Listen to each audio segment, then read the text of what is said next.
Marisela Escobedo Ortiz was a Mexican social activist from the city of Juárez, Chihuahua, Mexico. She was known for her countless marches against the femicide in Mexico. Marisela's activism began in the year of 2008 when her daughter Ruby Farei Escobedo went missing and was assassinated by her boyfriend. Marisela brought it upon herself to find her daughter's murderer and have the justice her daughter deserved.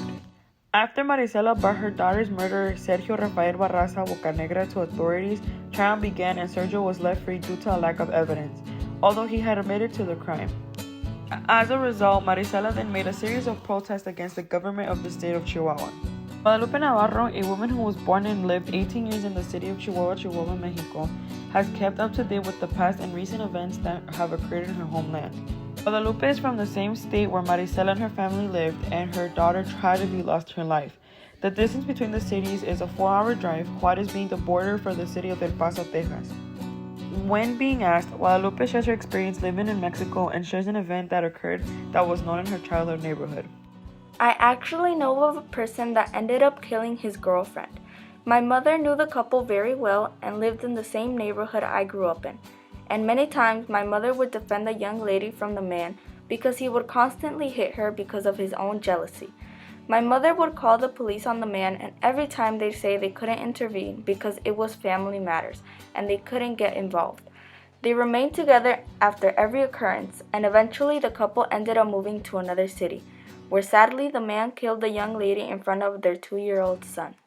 As the time has passed, the city of Juárez has been listed as the most dangerous city in the world, and where others say it is also the place where being a woman is almost a death sentence. The city has recorded 491 femicides in the past 3 years. Guadalupe talks about what was spoken and heard of while she was living in Chihuahua. During that time, what was heard from Juárez was the deaths of women that were buried, who are also referred to the daughters of Juárez. The women would be disappeared and then killed. There are hundreds and hundreds of crosses where the woman would be found dead. And when crossing the border, you can see all the pink crosses of the women that were killed. Juárez is border and has always been dangerous. You will hear more of femicides, especially in Juárez. Since 2008, I can say there has been a change, and there's more attention being brought to the missing and women who have been killed.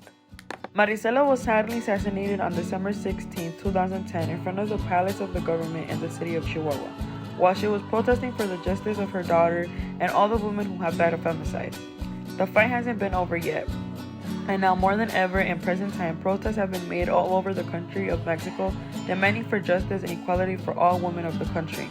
Residents making their voices heard for those women who have lost their daughters, nieces, cousins, sisters, aunts, and etc. And those who march are now marching for Ruby and Marisela. Reporting for WCAT News, I'm Adriana Rodríguez.